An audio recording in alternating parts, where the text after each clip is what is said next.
Baik, Assalamualaikum warahmatullahi wabarakatuh. Puji dan syukur kita panjatkan kehadirat Allah Subhanahu wa taala karena kita masih diberi kesempatan sehingga kami dapat menyusun makalah biologi dengan tema sintetis protein. Tak lupa pula kita kirimkan salawat dan salam atas junjungan Nabi besar Muhammad SAW, Nabi yang membawa kita dari alam kegelapan menuju alam yang terang benderang seperti sekarang ini. Baik, adapun judul makalah yang kami akan paparkan yaitu sintetis protein. Sebelum lanjut, saya selaku moderator akan memperkenalkan anggota kelompok kami. Mulai dari di sebelah kanan saya akan memperkenalkan diri. Silakan. Baik, perkenalkan nama saya Andi Nur Fadlan dengan NIM 200112033 dan teman saya. Assalamualaikum warahmatullahi wabarakatuh. Perkenalkan, nama saya Muhammad Taufik, NIM 200112045. Baik, Assalamualaikum warahmatullahi wabarakatuh. Perkenalkan, nama saya Sudarman S, NIM 20011124041 dan sama saya. Baik, Assalamualaikum warahmatullahi wabarakatuh. Perkenalkan, nama saya Rusdiawan dengan NIM 200112039. Baik. Saya sendiri selaku moderator atas nama Fardi, NIM 200112037. Untuk mempersingkat waktu, kami akan memaparkan materi kami yaitu sintetis protein. Adapun teman kami yang tidak sempat hadir dalam kesempatan ini, melainkan ada suatu hal kegiatan yaitu atas nama Syarul Syawal Muhammad Yusla Faris. Jadi kami mohon maaf karena kami dan kelompok 3 tidak lengkap dalam presentasi saat ini. Mungkin untuk memaparkan materi, beliau akan hadir dalam ikut serta memaparkan materi. Sekian. Baik, untuk mempersingkat waktu, saya akan mempersilahkan kepada pemateri untuk memaparkan materinya. Baik, bismillah, assalamualaikum warahmatullahi wabarakatuh. Perkenalkan, nama saya Muhammad Taufik, NIM 200112045. Saya akan memaparkan materi makalah kami yaitu sintesis protein. Sintesis protein merupakan reaksi yang menghubungkan fungsi DNA dengan penyusunan molekul tubuh, yaitu protein.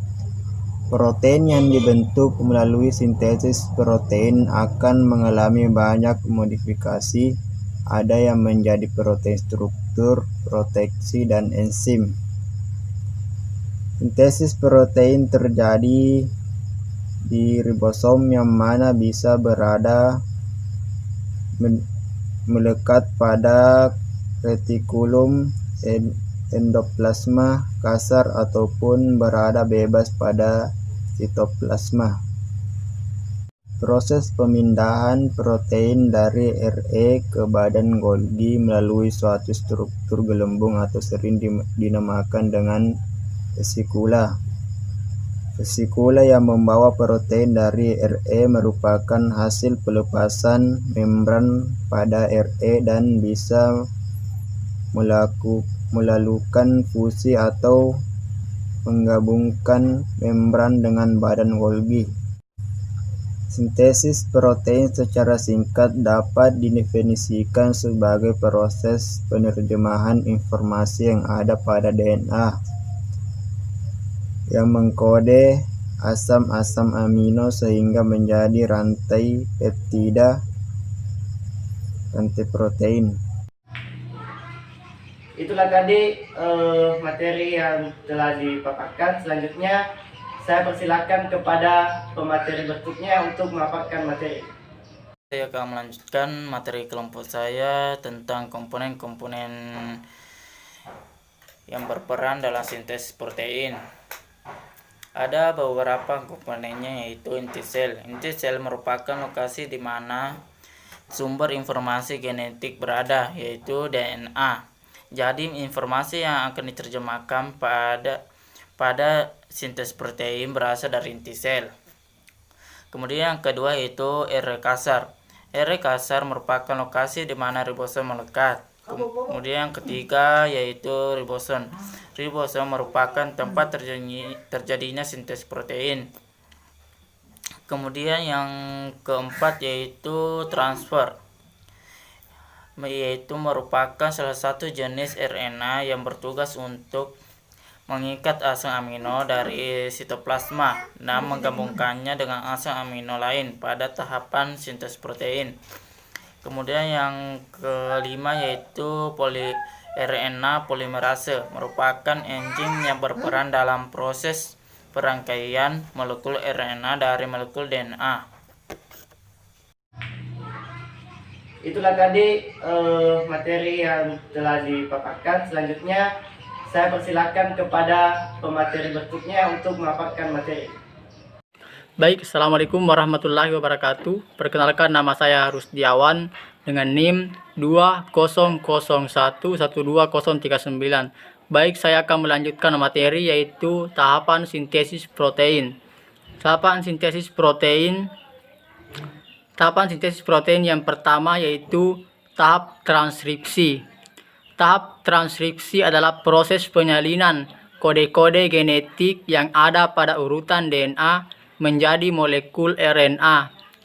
Transkripsi adalah proses yang mengawali ekspresi sifat-sifat genetik yang nantinya akan muncul sebagai fenotipe. Molekul RNA yang disintesis dalam proses transkripsi pada garis besarnya dapat dibedakan menjadi 3 kelompok molekul RNA, yaitu 1 mRNA, 2 tRNA, 3 rRNA.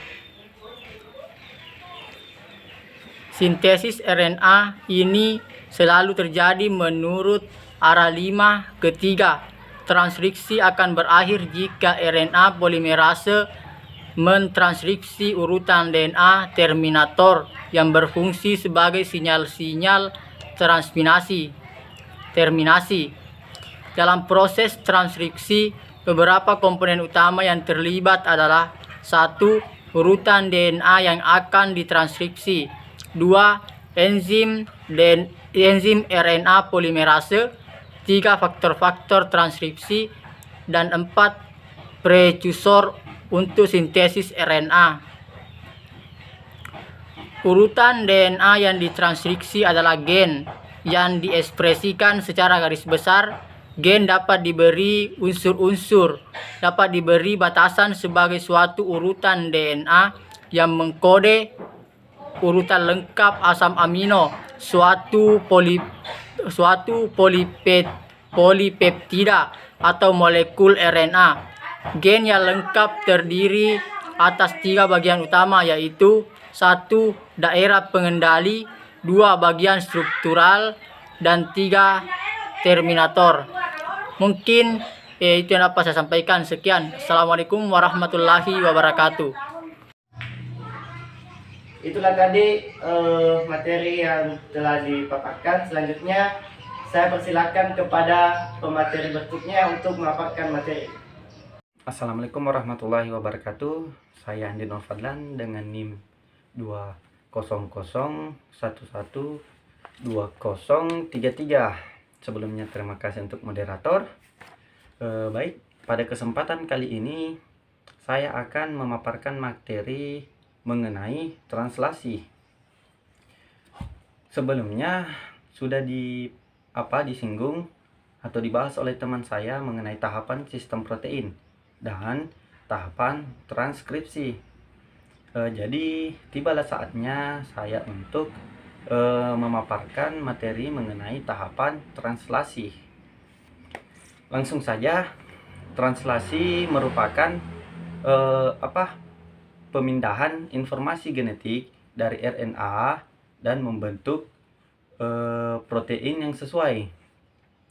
Adapun proses yang terjadi di tahapan translasi yaitu penerjemahan informasi genetik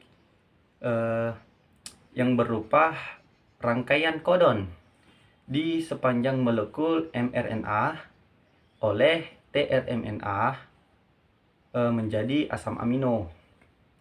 tRNA akan terus datang membawa asam amino ke ribosom dan menyatukan asam aminonya sehingga membentuk polipeptida yang semakin panjang. Peristiwa ini atau proses ini akan terus berlanjut hingga kodon stop mencapai ribosom. Perlu juga kita pahami bersama bahwa hanya molekul mRNA yang ditranslasi, sedangkan rRNA dan tRNA itu tidak ditranslasi. Jadi molekul RNA mRNA yang merupakan transkripsi atau salinan urutan DNA yang menyusun suatu gen dalam bentuk ORF. Sedangkan molekul rRNA adalah pembawa asam amino yang akan disambungkan menjadi rantai polipeptida. Sedangkan rRNA adalah salah satu molekul penyusun dari ribosom. Translasi ini berlangsung di ribosom yang terdiri dari subunit. Baik, sebagai kesimpulan, sintetis protein merupakan reaksi yang menghubungkan fungsi DNA dengan penyusunan molekul tubuh, di mana protein yang dibentuk melalui sintetis protein yang akan mengalami banyak modifikasi. Baik, itulah materi yang sempat kami paparkan. Lebih dan kurangnya mohon dimaafkan.